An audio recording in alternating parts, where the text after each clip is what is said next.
Dans cette vidéo, je vais te partager 5 altcoins qui peuvent littéralement exploser pour le prochain bull run.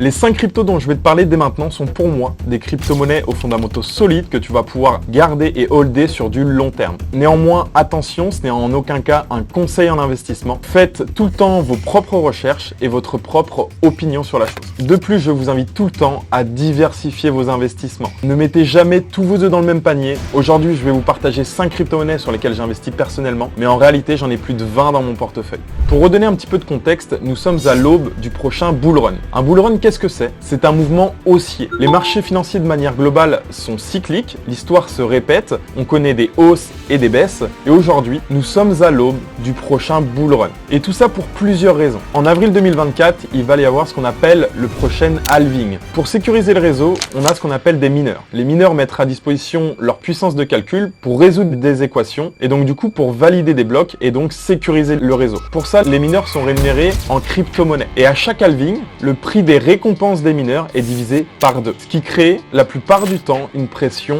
acheteuse. Vient s'ajouter à ça le verdict des demandes d'ETF, notamment de BlackRock. Et sur la base des événements passés, tout nous porte à croire que nous sommes au début d'un nouveau cycle de 4 ans et d'un prochain bull run. Alors attention, ça ne veut pas dire que ça va partir dès maintenant to the moon. D'ailleurs, je ne pense pas parce que ça me paraît un petit peu prématuré. Mais en tout cas, quand ça partira, il faudra être prêt et déjà monter dans le train. Et c'est pourquoi je vais te partager 5 crypto-monnaies qui, selon moi, me paraissent très intéressantes pour investir sur du long terme.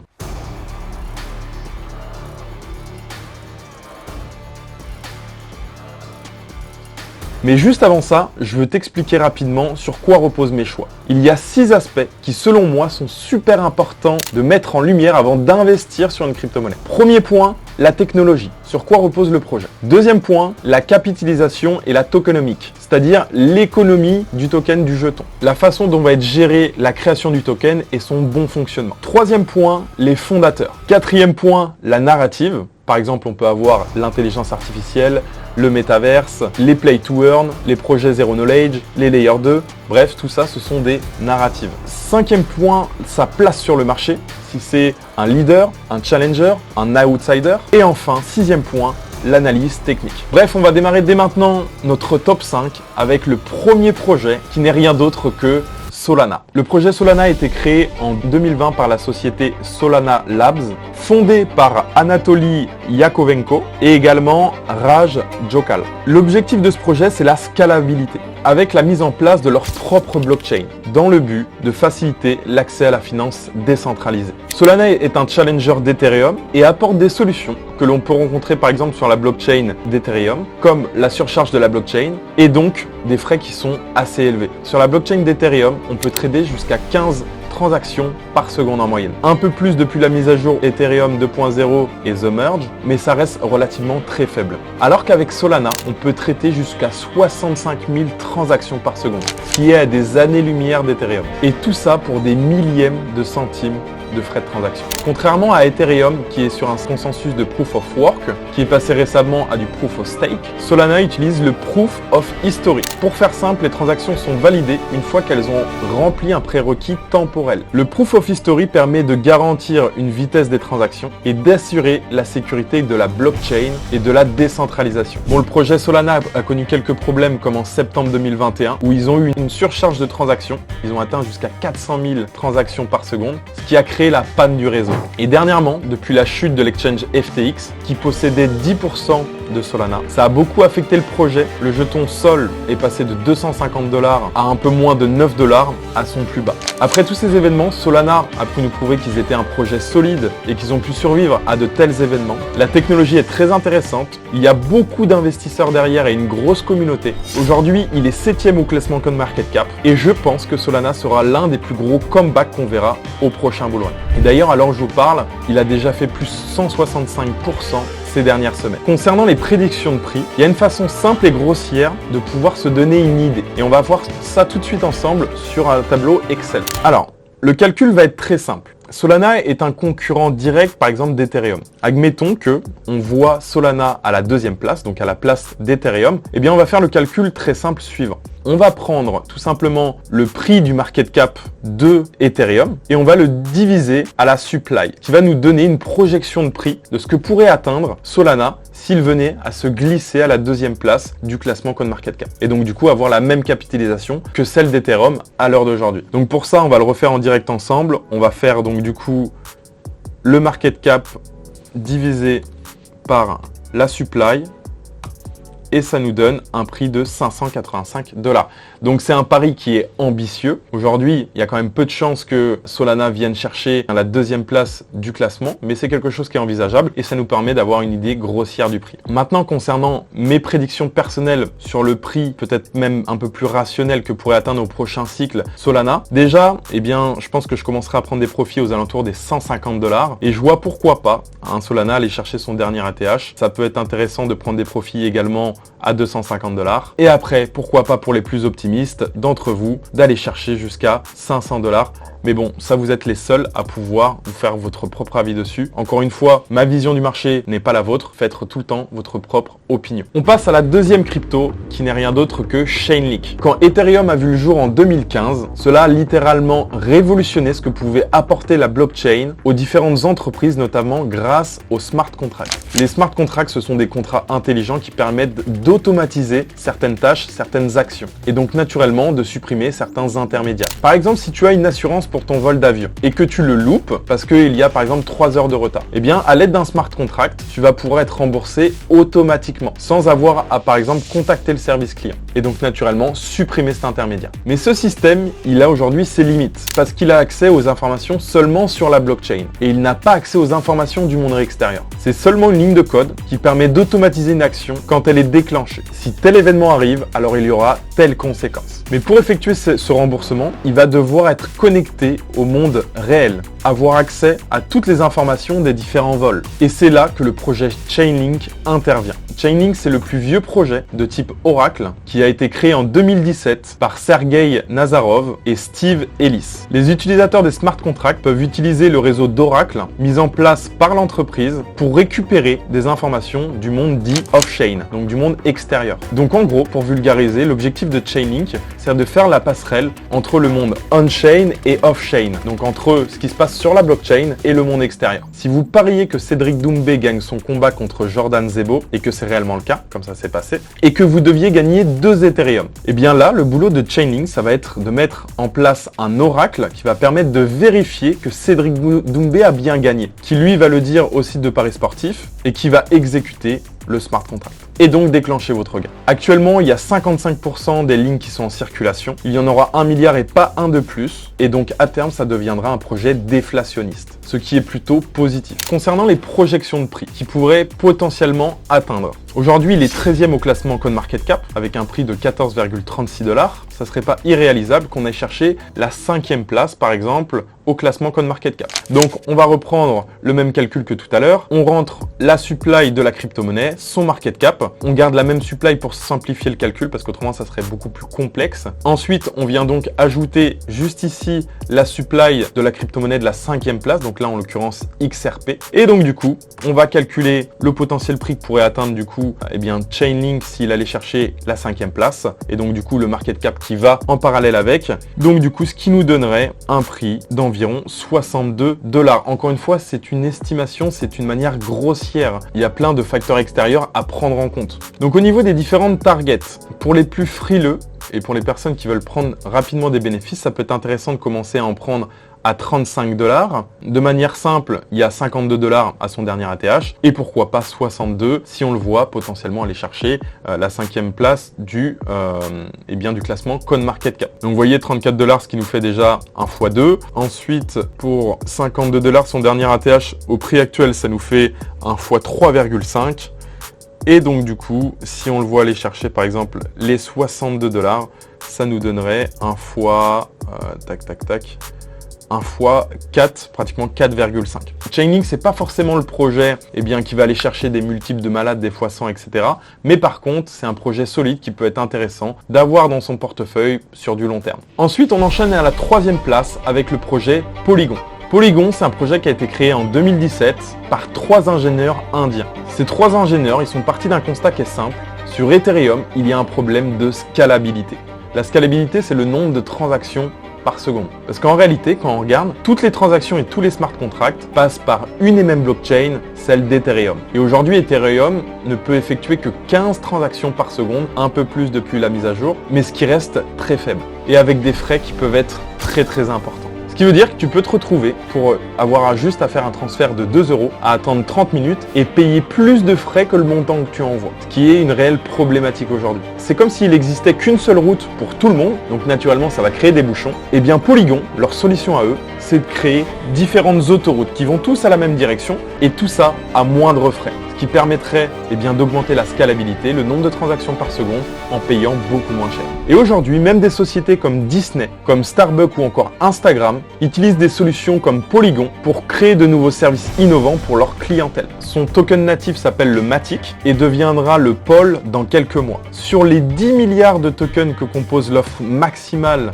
de Matic, 93% d'entre eux sont déjà en circulation. Le reste étant détenu par certains investisseurs qui étaient là au début et par l'équipe de Polygon. Donc à l'heure actuelle, Polygon, c'est un projet qui est inflationniste, mais qui deviendra déflationniste à partir de 2025, puisque 100% des jetons seront en circulation. Pour ce qui est des prévisions du prix que pourrait atteindre Polygon au prochain cycle, si on se base sur le fait qu'il pourrait aller chercher la place qu'occupe actuellement Solana, un de ses concurrents. Donc voilà, on refait le calcul, je pense que vous l'avez compris. On rentre toutes les différentes données. Voilà, aujourd'hui, Polygon a un prix de 94 centimes, une supply de ce montant-là. Hop, on rentre également le market cap, ensuite on garde la même supply.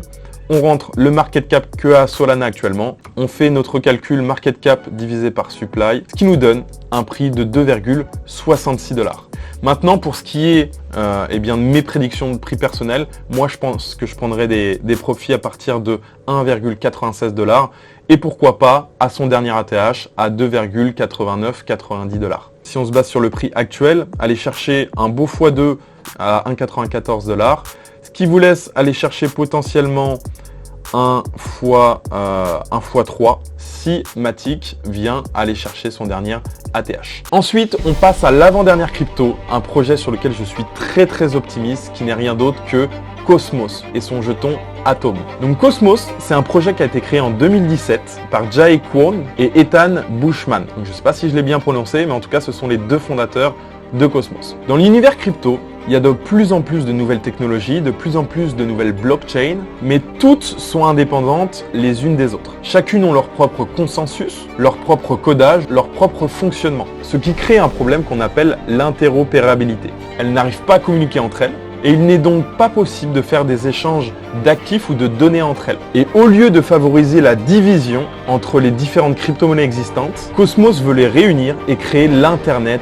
des blockchains, en proposant tout un écosystème qui va les relier entre elles, pour que chaque blockchain puisse communiquer avec toutes les autres. Avec cette ambition de créer l'Internet des blockchains, Cosmos est selon moi l'un des projets les plus importants et les plus intéressants de l'industrie des crypto-monnaies. Et même si Cosmos a de nombreux concurrents comme Polkadot, comme Avalanche ou encore Cardano, je reste très optimiste sur ce projet. Si on parle un petit peu de son jeton, de son token, donc il s'appelle Atom, il en existe 374 millions à l'heure où je vous parle. Et comme vous l'avez compris, c'est un des points négatifs du projet, c'est que c'est un projet qui est déflationniste. Toutefois, avec le lancement de la V2 en janvier 2023, les tokenomics de Atom ont changé. Avant, l'inflation annuelle était entre 7 et 20%, et avec la V2, Atom a pour objectif de la fixer à seulement 1% d'inflation. Alors, pour ce qui est des prédictions de prix de ce qui pourrait être réalisable sur le prochain cycle, Atom est actuellement à la 23e place du classement CoinMarketCap. S'il allait chercher par exemple la place d'un de ses concurrents, Cardano, à la 8e place, il pourrait atteindre un prix de 33 $.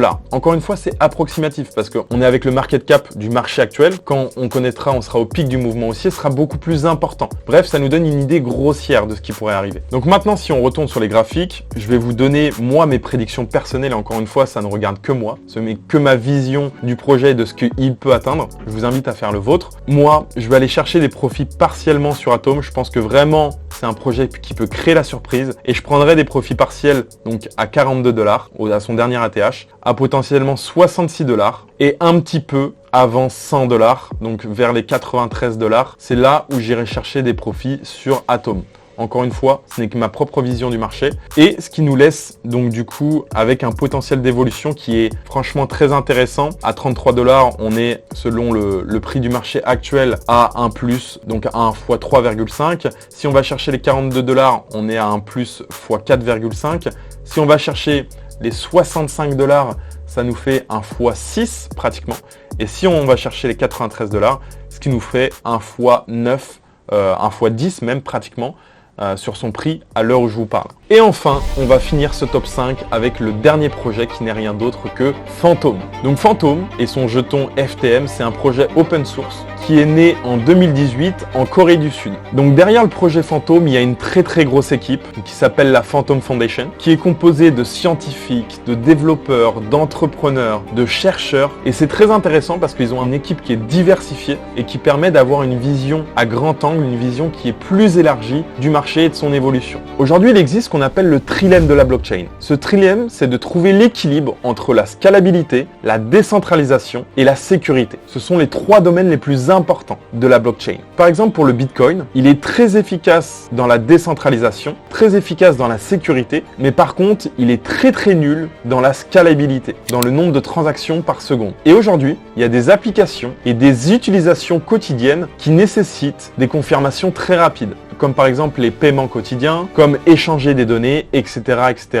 Le Bitcoin de base n'a pas été créé pour ça. Et l'objectif principal de Phantom et son jeton FTM, c'est de résoudre ce fameux trilemme. C'est-à-dire de garder un système totalement décentralisé, tout en offrant une sécurité de niveau bancaire et tout en ayant une scalabilité très élevée sans saturation. À titre de comparaison, la confirmation d'un bloc est estimée à 1 heure pour Bitcoin et à quelques minutes pour Ethereum. L'ambition de ce projet, c'est d'être utilisé à grande échelle et de proposer une infrastructure solide permettant de réaliser des transactions en temps réel et à des coûts très faibles. Donc Phantom, quelque part, c'est un projet similaire à d'autres plateformes de smart contract comme Solana, comme Ethereum, comme Cardano ou encore BNB. Et je pense que c'est vraiment un projet très intéressant à long terme parce que la blockchain va être de plus en plus utilisée et de plus en plus complexe. Et des projets comme Phantom vont réellement être indispensables. Donc actuellement, il y a 2,8 milliards de jetons FTM en circulation, ce qui représente 88% de la circulating supply. Et donc Phantom deviendra à terme un projet déflationniste. Donc concernant les différents potentiels targets qu'il pourrait y avoir pour le prochain cycle,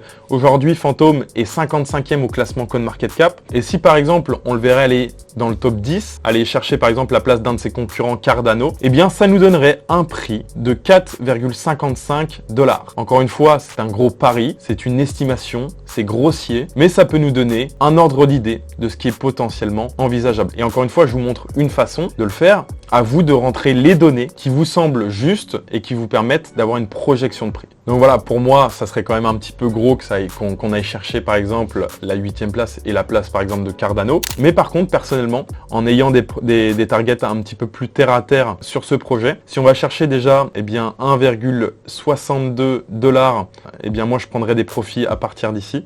Et je pense que j'en prendrai également un petit peu avant l'ATH, son dernier ATH qui était aux alentours des 3 $. Donc, ce qui nous laisse quand même un très beau potentiel d'évolution, parce que si on va chercher déjà les 1,60 $, on est déjà sur un x5. Et si on va chercher son dernier ATH, on est quand même sur un pratiquement x10, les amis. Donc sur un fois 9,5, ce qui est non négligeable par rapport à ça. Donc voilà les amis, on arrive à la fin de cette vidéo. Encore une fois, j'insiste dessus, mais n'écoutez pas tout ce que je vous dis. Ce sont 5 lignes de mon portefeuille. Encore une fois, le mot d'ordre, c'est la diversification. Voilà, donc ne mettez pas all-in sur les crypto-monnaies que je partage. Pareil, faites votre propre avis, faites vos propres recherches, créez votre propre opinion sur ces projets. Moi, j'investis dessus. Ce n'est en aucun cas un conseil en investissement. Je vous partage juste quelques projets qui, selon moi, ont des fondamentaux solides et qui peuvent être intéressants pour investir sur du long terme. C'est pareil, si ce format vous a plu, n'hésitez pas à me le dire également dans les commentaires. Je ferai sûrement un épisode 2. J'ai un top 5 également à vous partager qui est déjà prêt, et bien sur des crypto-monnaies avec un potentiel entre x20 et x100, donc qui sont, oui, plus risqués, mais avec de plus gros potentiels. Pareil, vous trouverez dans le lien de la description, et bien l'inscription à une conférence 100% gratuite. On vous partage avec notre écosystème CryptoOasis, notre portefeuille, les crypto-monnaies sur lesquelles on investit, nos stratégies, nos plans d'action, les opportunités de marché. Bref, tout ça, c'est dans la description, et on se retrouve très bientôt pour une nouvelle vidéo. C'était Evan. Ciao, ciao.